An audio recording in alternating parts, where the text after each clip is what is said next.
예, 안녕하셨습니까? 김 선생의 선동구 이야기.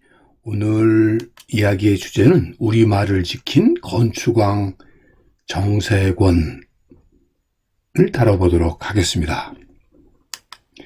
자, 여러분들 이 지도를 다시 한번 좀 보시면 지금의 광희문에 해당되는 곳이 지금 지도상에는 수구문이라고 표시가 되어 있습니다. 수구문 혹은 시구문, 물이 나가는 문 혹은 시신이 나가는 문 등으로 이렇게 쓰여졌던 것으로, 사실 그래서 이 수구문 밖에라고 하는 것은 지금의 이제 신당동 지역이 되겠는데요. 옛 사진을 보면 바로 여기가 바로 광희문이 시구문이 되겠고요. 시구문 밖에 쪽에는 지금 이런 공동묘지로 많은 묘가 있었다는 것을 이 사진을 통해서 알 수가 있습니다. 한 장 더 보시면 바로 이쪽 왼편 이 구석이 바로 이 한양 도성이 있는 곳에서 저 멀리 청계천 방향을 보고 찍은 사진이 되겠는데요. 지금 자세히 보시면 쭉 들판이 전부 봉분이 있다는 것을 알 수가 있습니다. 자, 이쪽에 지금 영도교가 여기 있습니다. 청계천이 이쯤에 흐르고 있다는 걸 볼 수가 있겠고요. 여기가 청계천입니다. 이 흐르고 있고요. 이 신당동 방향이 결국 다 이런 무덤 공동묘지로 되어 있다 보니까 이곳이 신당이 많았죠. 즉 억울하게 죽은 많은 영혼들을 달래기 위해서 구슬했던 그런 신당이 많이 있다 보니 결국 지명이 오늘날 신당동으로 되게 되는 계기가 됐다, 이렇게 볼 수 있겠습니다. 자, 일제강점기에 들어서게 되면서 일본은 이제까지의 한양, 서울의 이 길들을 아주 직선화하는 작업들을 벌이게 됩니다. 그래서 자기들이 주로 거주하기 시작한 조선 총독부가 있었던 남산 기슭에, 지금의 을지로 충무로 일대 황금정통이 당시 지금의 을지로인데요. 이런 직선화 작업이 벌어지게 되고요. 지금 시청 앞 이 태평통, 또 남대문통, 이런 지역들에 대해서 도로의 직선화 작업이 진행되었을 뿐만 아니라 이런 과정을 통해서 남산 기슭에 살고 있었던 이 일본인들의 거주 지역을 점차 확대해서 이 청계천 북쪽 지역으로 이렇게 확대해서 거주 지역을 확대시키려고 하는 노력들이 이 당시에 차차 나타나서, 특히 조선인으로부터 토지를 매수해서 헐값에 매수해서 점차 이 장악해 나가는 방법으로 종로까지 이렇게 진출을 하게 되었고요. 특히나 1920년 회사령 철폐 이후에 일본인들의 토지 소유가 이렇게 폭증을 하게 되고요. 그래서 점차 이 경성 남쪽을 점령해버린 일본인 주택들이 이제 새로운 주택지의 필요성 때문에 이것이 확산을 돼 나가게 되는데, 자, 여기서 지금 빨간색으로 표시된 원이 1920년대에 일본인들을 위한 소위 주택 개발지가 되겠고요. 흰색에 소간이 흰색으로 되어 있는 표시가 1930년대가 되겠습니다. 즉, 이 한양도성 내 쪽에서부터 이 문화주택 개발지가 점차 나타나더니 30년대에 오게 되면 한강 남쪽 지역까지 또 동쪽 지역으로 이렇게 확대되는 것을 알 수가 있습니다. 자, 이런 확대 과정에서 그들은 그들의 편리함을 위해서 도로, 철도, 이런 교통망들을 구성해 나가게 됩니다. 그래서 지금 보시는 것과 같이 용산을 중심으로 해서 이 지역에서 용산을 중심으로 해서 새롭게 이 지역이 오또마치라고 해서 일본인 거주 지역으로 새로 확장을 하기 시작하고요. 그래서 이 용산이라고 하는 역을 거점으로 해서 새롭게 경원선이 또 놓이고, 이와 더불어 도로망을 새로 갖췄을 뿐만 아니라 여기에 상수도와 하수도, 가스 배관 등이 곳곳에 설치가 됨으로써 문화주택이 들어설 수 있는 소위 여건을 갖추고, 또 교통편도 마련하기 위해서 전차, 노선을 확장시키고 여기에 버스 노선까지 만들어냄으로써 특별히 지금 이 네모칸 안의 경우가 신당동 지역이 되겠는데요.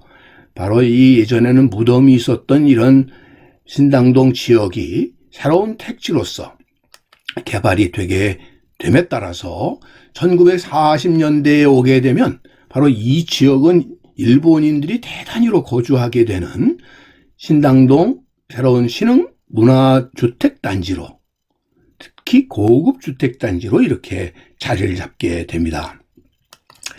자, 그래서 이 신당동 지역을 보면 이 가스 시설과 같은 것, 기본적인 시설뿐만 아니라 전기, 수도, 하수 등의 소위 기반 시설들을 갖춤으로써 이곳에 아주 대규모의 주택단지가 나오게 되니 대표적인 게 영구 신축 주택단지가 되겠고요. 그 설계도의 모습이 되겠습니다. 그렇게 해서 이것이 한 단지만 만들어진 게 아니라 1기, 2기, 3기로 해서 지금의 장충동 일대까지 넓혀지면서 이곳에 이런 일본인 주택지들이 나타나게 됩니다. 그러면서 장충단이라고 하는 우리에게 있어서는 국립묘지와 같은 성격을 가졌던 곳을 일본인들의 한마디로 위락공간으로 바꿔서 장춘단 공원, 소위 벚꽃이 활짝 피는 이런 위락단지로 만들어서 지금까지도 장충단 공원이라는 명칭이 남게 하는 원인이 되었고요. 이런 상황 속에서 조선인 건축가로서 사람 수가 힘이다. 일본인들이 종로에 발 붙이지 못하게 하여야 한다. 조선 집이어야 조선 사람은 편하게 살 수 있다. 이런 신조를 평생 버리지 않고 하나의 건축 사업을 애국운동으로 전개했던 사람이 있었으니 바로 그 사람이 이 사진의 주인공 정세권 선생이 되겠습니다. 이분은 이렇게 일본인들의 새로운 주택지 확장에 맞서서 그가 설립한 건양사라고 하는 회사를 통해서 토지들을 매입해서 이 조선인을 위한 주택지로 이런 개발하는 사업을 벌였으니 제일 먼저 이 북촌 지역에서부터, 그래서 이 삼청동 일대로부터 이 사업이 시작이 되어서 나중에 점차 이 동쪽 지역의 신당동 지역의 개발에 맞서서 하왕십리, 행당동, 창신동, 이 신설동 등지에 택지를 조성함으로써 일본인들의 거주지역에 맞서서 조선인 주택지역의 건설에 앞장섰던 사람이 바로 이분인 것입니다. 이미 1929년에 건양사의 서울주택 보급을 보게 되면 20년대에 주택 공급량이 1,700채, 그중에 정세권이 세운 건양사가 평균 20%의 한 연간 300채 이상을 공급을 해서 결국 이 강북지역, 특히 지금의 이 북촌이라고 불리우는 지역에 대대적인 이 한옥을 공급을 하게 되는데, 그가 건축한 이 한옥 건축의 특징은 이제까지 이런 대갓집의 큰 주택을 다시 나누어서 여러 채의 집으로 이렇게 나누어 단지화하게 되는데, 기본적인 틀을 가운데에 마당을 두고 미음자 형태로 만들어서 삶의 공간이 이 중심에 수도가가 있고 화장실이 있음으로써 집안 내에서 모든 일이 이루어질 수 있도록 편리함을 추구했을 뿐만 아니라 이 처마의 빗물이 나무 기둥을 훼손시키는 걸 막기 위해서 양철 챙을 달았고요. 유리 자재를 사용하는 등의 방법을 통해서 이제까지의 전통 한옥의 편리함을 더함으로써 사람들이 대단히 선호하는, 한마디로 소위 근대 한옥의 하나의 모델을 제시한 분이 이분이 되겠습니다. 자, 그러다 보니까 이런 지금 요즘 아파트 단지처럼 이렇게 한옥들이 하나의 주택 단지로 건설되었다는 것이 특징이 되겠고요. 더더군다나 하늘에서 내려다보면 미음자 구조가 이렇게 형태로 되어 있다는 것이죠. 그래서 지금 이런 한옥단지가 그대로 보존되어 있지는 않습니다만 예전의 항공사진을 통해서 그 흔적들을 한번 확인해 보면, 자, 창신동 일대에 이런 미음자 형태의 집들이 다닥다닥 단지를 형성하고 있었던 예도 바로 이 지역이 건양사에 의해서 이 한옥들이 대단위로 조성되어 보급되었다는 것을 반증해 주고요. 자, 이 보문동 일대 사진을 보게 되면 이것이 건양사에서 개발이 됐는지는 모르지만 이 항공 사진을 보더라도 대규모로 이 한옥단지가 이렇게 조성되어 있었음을 여러분들 눈으로 이렇게 확인해 볼 수가 있겠습니다. 당시의 광고 문구에 방매가와 전세가, 한마디로 집을 팔거나 세를 놓겠다고 해서 계동, 익선동, 제동, 창신동 등에 있는 집들을 이렇게 광고하고 있는 문구를 통해서 이 건양사라고 하는 회사는 집을 지어서 판매도 했고 또 임대 사업도 했던 회사라는 걸 알 수가 있겠습니다.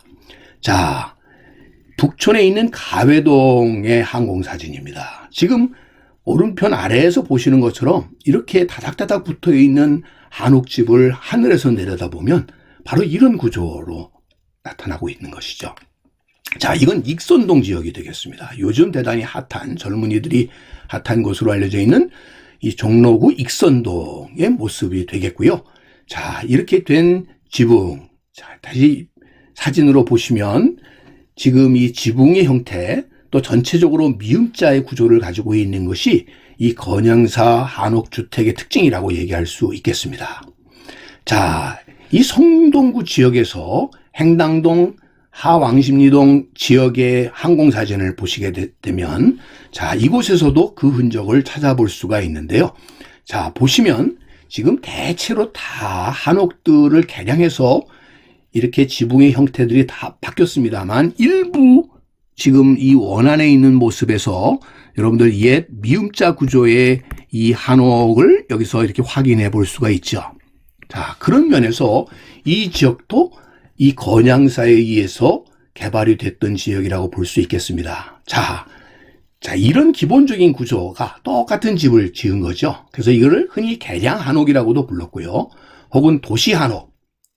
또 이것을 조금 낮춰 부르는 말로 집장사집이라고도 많이 불렀던 것이죠. 자, 어떤 의미에서는 고급 주택을 지향한 것이 아니라 서민들이 살 수 있는 집을, 보다 편하게 살 수 있는 집을 규격화해서 대량으로 이렇게 공급하다 보니까 어떤 의미에서 집장사집, 이렇게 좀 낮춰 평가받을 수밖에 없는 요소가 있었긴 했지만, 이 정세곤은 그렇다고 해서 집을 져서 오로지 자기의 부만을 축적하려고 했던 사람이 아니었습니다. 자, 이런 집을 짓는 중에도 그는 우리말 큰사전을 편찬하게 되는 조선학회 재정위원으로서 후원금을 내면서 결국 우리말을 지키는데 앞장섰던 사람이 이분이기도 했고요.